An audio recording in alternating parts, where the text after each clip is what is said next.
Shalom, shalom frères et sœurs en Christ et bienvenue à la rhapsodie du mercredi 23 février 2022. Rhapsodie écrite par le pasteur Chris Oyakilome et la lecture vous est offerte par les vérités de l'évangile. Le thème d'aujourd'hui est « Servez le Seigneur sans crainte ».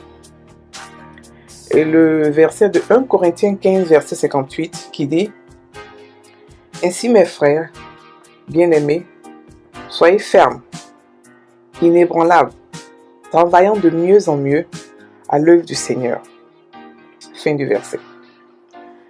Le pasteur Christ dit, dans Daniel 6, verset 7, la Bible nous montre le calibre des personnes qui se sont opposées à l'innocent Daniel. Tous les présidents du royaume, les gouverneurs, les princes, les conseillers et les chefs, ils ont conspiré pour promulguer un décret visant à incriminer Daniel au sujet de sa dévotion à Dieu.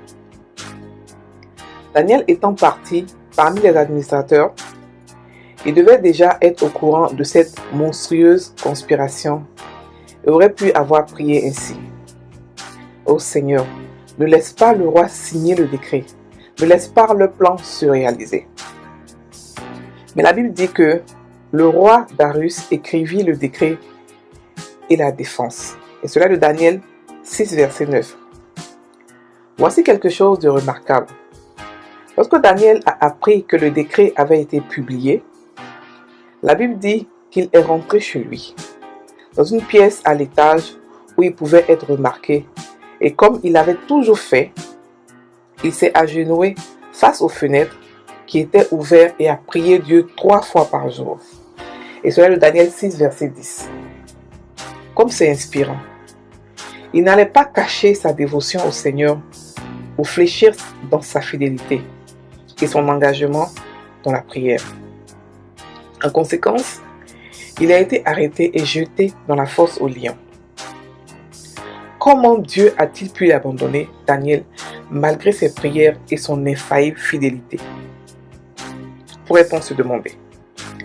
Non, le Seigneur ne nous délaisse jamais et ne nous abandonne pas non plus, quelles que soient les circonstances. Daniel a été miraculeusement délivré de la gueule des lions et vous pouvez lire cela dans Daniel 10. Avec l'espérance de Daniel, Dieu a prévu un témoignage éternel. Pensez-y, des centaines d'années sont passées et nous sommes toujours inspirés par la fidélité de Daniel pour Dieu et sa puissante délivrance de la fosse aux lions. Ainsi donc, peu importe les défis qui se dressent contre votre foi, soyez toujours prêts à gagner. Peut-être que dans votre ville ou votre pays, il y a des lois draconiennes contre l'Église. Ne vous laissez pas impressionner. Ne laissez pas la peur s'emparer de votre esprit. Soyez audacieux. Soyez résolus. Soyez fermes pour l'Évangile. Rien ni personne, aucun groupe, gouvernement ou institution ne peut se dresser contre l'Église et gagner. L'histoire l'a prouvé. Le Seigneur Jésus a révélé combien de telles tentatives sont futiles lorsqu'il a dit à propos de son Église, « Celui qui tombera sur cette pierre s'y brisera, et celui sur qui elle tombera sera écrasé. » Les adversités auxquelles vous êtes confrontés ont pour but de produire un témoignage éternel. Par conséquent, servez le Seigneur avec joie, sans crainte ni inhibition. Quiconque se met en travers de votre chemin sera pulvérisé. C'est ce que Jésus a dit et ses paroles n'échouent jamais. Fin de la rhapsodie. Alléluia. Donc le pasteur nous parle de servir le Seigneur sans crainte. Lorsqu'on parle de crainte, la plupart du temps, parce que la Bible dit que le début de la sagesse, c'est la crainte de l'Éternel. Donc les gens croient que la crainte, c'est forcément la peur. Non. La crainte, dans ce cas-là, veut dire le respect. Mais ici, on nous parle de la crainte qui est la peur. La peur, beaucoup de chrétiens ont peur. On a tous peur de beaucoup de choses. La preuve, le corona est venu et on a tous eu peur. Beaucoup de personnes en tout cas ont eu peur d'être malades, même les chrétiens. Avec tout l'esprit saint qu'on a, avec toute la nature de Dieu qu'on a, beaucoup d'entre nous ont eu peur. Alléluia. Mais ici, il explique qu'il faut qu'on le serve sans avoir peur. Et il nous donne l'exemple de Daniel. Daniel qui a contre qui a été fait une conspiration pour le tuer. Il était dans le gouvernement et il y avait des ministres ou ceux qui étaient dans le gouvernement qui l'enviaient, qui voyaient qu'il était privilégié, qui voyaient qu'il était talentueux, qui voyaient, en tout cas qu'il l'enviaient. Ils ont tout fait pour le tuer. Ils ont tout fait pour mentir ceux qui n'ont pas pu. Donc ils ont cherché une faille. Et ils ont compris que Daniel priait tous les jours à une certaine heure et ne priait pas le Dieu que le roi priait. Donc ils sont allés essayer de faire un décret et ça marchait. Et pendant qu'il faisait le décret, pendant qu'il se manigançait cela, il manigançait, Daniel a dû savoir qu'ils allaient le faire. Il a dû savoir. Et il allait prier. Il allait prier, Seigneur, sûrement il s'est dit, Seigneur, vraiment fasse que ça ne se passe pas et tout ça. Mais quand même ça s'est fait. Si c'était un autre chrétien, il allait se dire, mais attends, j'ai prié, j'ai fait tout, le décret a été fait, je ne comprends pas, j'ai la puissance de Dieu, j'ai ceci et cela. Non. Quand même le décret a été fait, et puis après, il a continué à être fidèle à Dieu. Il a continué à croire en Dieu. Et il est allé dans la fosse au lion. On l'a mis dans la fosse au lion parce qu'il a désobéi au roi. Et il a eu la victoire. Je connais beaucoup d'entre nous qui allaient déjà être choqués. Comment m'as-tu abandonné? Mais ici, Dieu veut nous faire comprendre que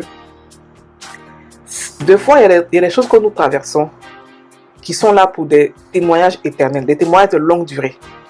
C'est pas qu'il ne nous écoute pas, il nous protège toujours. C'est pas qu'il n'est pas là. Mais sûrement que ce témoignage, ce problème-là, c'est pour que le témoignage soit éternel et soit dans le monde entier.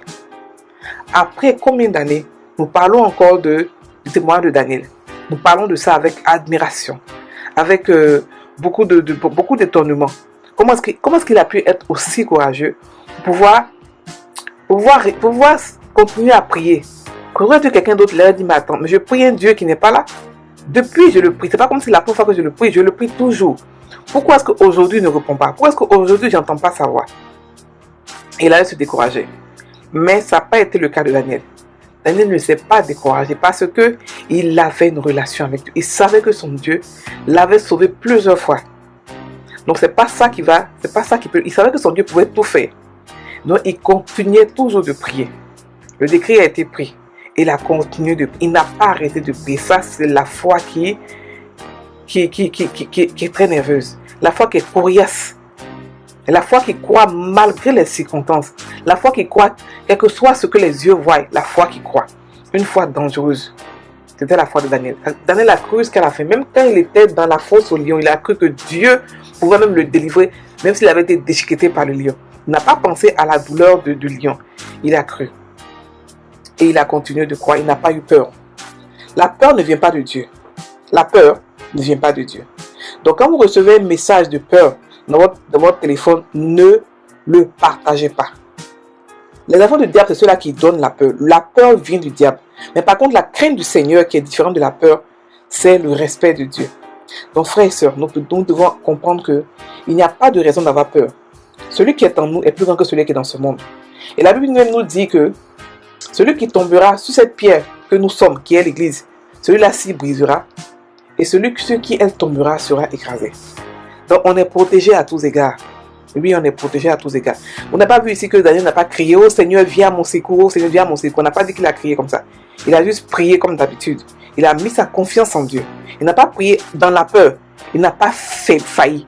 Il n'a pas faibli. Il est resté toujours le même et il a eu le résultat. Il a eu un témoignage plus puissant, plus grandiose.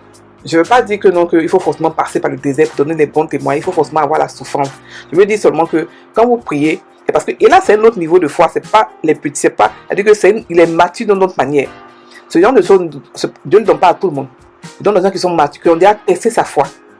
Donc si vous avez des soucis et que vous n'avez pas déjà testé la foi de Dieu, ne dites pas que non, que Dieu veut pour moi un témoignage éternel. C'est pour ça que je suis encore dedans. Non. Ce témoignage-là, c'est pour un Daniel qui est mature, qui a guéri. C'est pour cela qu'il a pu tenir dans la difficulté. Alléluia. Donc, ce n'est pas la même chose. Mais par contre, les petites difficultés que nous rencontrons, nous pouvons demeurer dans la foi et nous allons avoir forcément la victoire. La peur n'est pas notre partage. Quelles que soient les adversités que vous faites, que vous rencontrez, qui sont confrontés à vous, sachez que votre chemin est protégé. Sachez que vous êtes protégé par le Saint-Esprit, par les anges. Et vous-même aussi pouvez vous protéger par votre parole. Vous pouvez commander les choses soit venir à l'existence. Daniel n'était pas une nouvelle création. Et regardez la foi qu'il a fait, la foi qu'il a développée. Et nous, la nouvelle création, qui avons tout reçu, nous pouvons faire mieux que Daniel. Alléluia. Nous allons prendre la confession. Ma confiance réside dans le Seigneur Jésus et sa parole éternelle. Et il est plus grand que tout. Il domine et règne sur l'univers. Le monde entier lui appartient. Et il est le roi éternel de gloire. À lui soit toute la gloire, l'honneur et l'adoration pour toujours, dans le ciel et sur la terre. Amen. Frères et sœurs en Christ, soyez bénis, passez une très bonne journée.